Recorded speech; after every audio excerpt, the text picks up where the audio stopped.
جو 1000 راتوں سے بہتر، جو میں پہلے ذکر کر چکا، ان تمام راتوں کے جو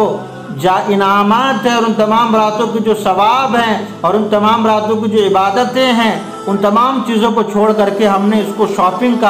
شاپنگ کی رات بنا رکھی ہے، لیلۃ السوق بنا رکھا ہے، بازار والی رات بنا رکھا ہے۔ اور 29 جو 29ویں کی رات ہوتی ہے اس کو تو بالکل ہی بس بھول جائیے کہ اس کو تو بالکل رات ہی وہ بنی ہے بازار میں جانے کے لیے۔ اللہ کے نبی صلی اللہ علیہ وسلم نے ارشاد فرمایا کہ سب سے بہترین جگہ مردوں کے لیے سب سے بہترین جگہ مسجد ہے، اور عورتوں کے لیے اس کا اپنا گھر، اس کا اپنا حجرہ ہے، اور سب سے بدترین جگہ جو ہے وہ بازار ہے۔ اس لیے رمضان المبارک میں ہمیں گریز کرنا چاہیے بازار جانے سے کم بازار جائیں اور اپنی جو ضروریات کی چیزیں جو خریداری ہے وہ پہلے ہی کر لیں، یہ زیادہ بہتر ہے۔ اور یہیں پر بس نہیں ہوتا، ہماری مائیں اور بہنیں بھی بازاروں میں خوب کثرت سے جاتی ہیں،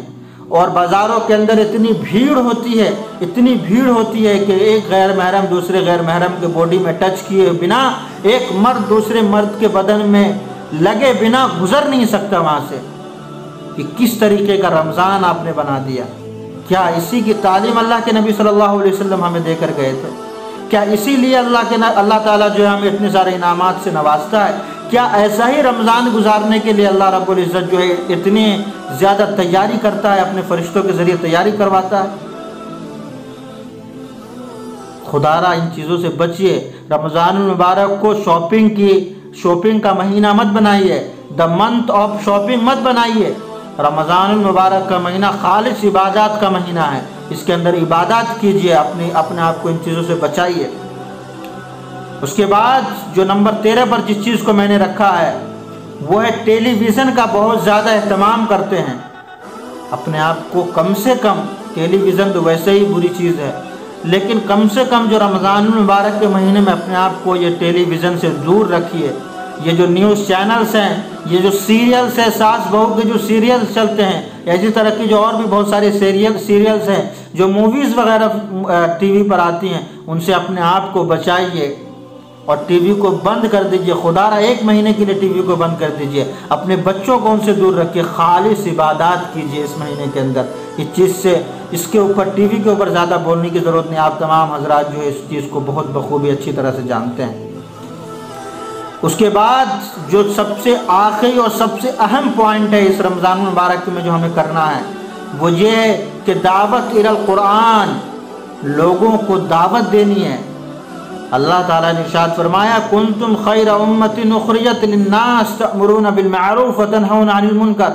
کہ اس امت کو جو بہتر بنایا گیا ہے وہ صرف دعوت دینے کے لیے ہی بہتر بنایا گیا ہے۔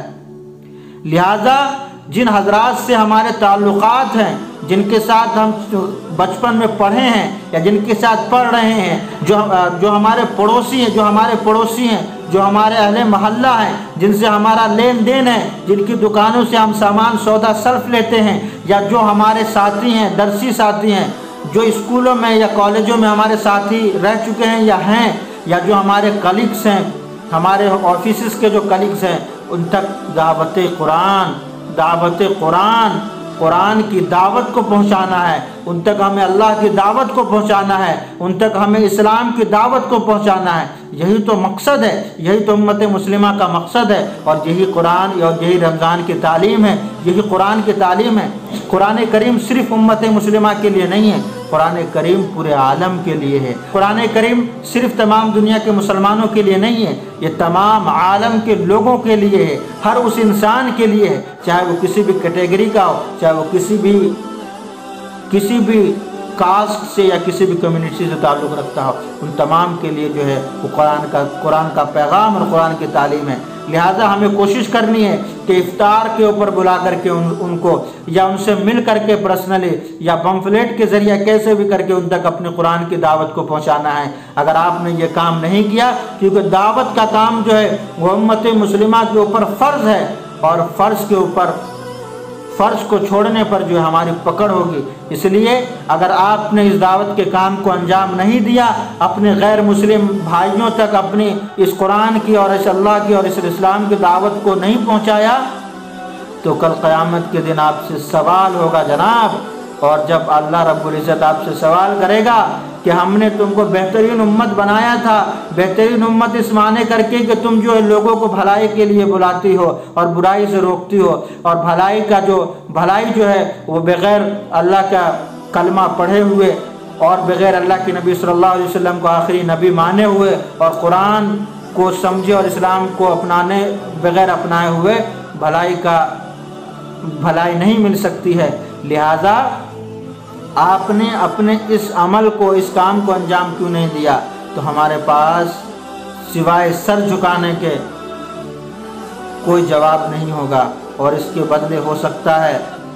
اللہ نہ کرے، اگر اللہ چاہے تو آپ کو اس کے بدلے جو ہے سزا بھی دے سکتا ہے اور آپ کو سزا مل سکتی ہے۔ لہذا ہمیں اس رمضان المبارک کے اندر جو ہے اس کا بھی خاص اہتمام کرنا ہے۔ تو جتنی بھی جزئیات تھے میں نے تقریباً 14 جزئیات آپ کے سامنے بیان کر دی ہیں۔ دعا کریں کہ اللہ رب العزت ہمیں کہنے سننے سے زیادہ عمل کی توفیق عطا فرمائے، اور اس رمضان المبارک کا جو ہے خصوصی طور پر اہتمام کرنے کی توفیق عطا فرمائے۔ اللہ رب العزت ہمارے روزوں کو اور ہمارے ہر عمل کو قبول فرمائے، اور اس ویڈیو کو اور اس کے جو دو پارٹ پہلے گزر چکے ہیں ان تمام ویڈیو کو اپنے دوست احباب کے ساتھ شیئر کریں۔ رمضان المبارک کے آنے سے پہلے جو ہے ان تمام تک جو ہے اس ویڈیو کو پہنچائے، اپنا عزیز اقربا تک پہنچائے، تاکہ وہ بھی اسی طریقے سے اپنی تیاری کریں، ایک اپنا مائنڈ سیٹ، اپنا ایک گول سیٹ کریں اس رمضان المبارک کے مہینے کا، اور تاکہ وہ زیادہ سے زیادہ ثواب کما سکے اور صحیح معنوں میں رمضان المبارک کی ہم قدر کر سکیں۔ اللہ رب العزت ہمیں صحیح معنوں میں رمضان المبارک کا قدرداں بنائے اور خوب عبادت کرنے والا بنائے۔ مجھے اپنی خصوصی دعاؤں میں یاد رکھے گا، اور اپنے گھر والوں کا، اپنے عزیز اقربا اور رشتہ داروں کا، یتیموں کا، غریبوں کا، بے سہاراؤں کا خیال رکھے گا، اور مجھے اجازت دیجیے، پھر ملیں گے کسی اور ویڈیو میں۔ جب تک کے لیے اللہ حافظ، والسلام علیکم ورحمۃ اللہ وبرکاتہ۔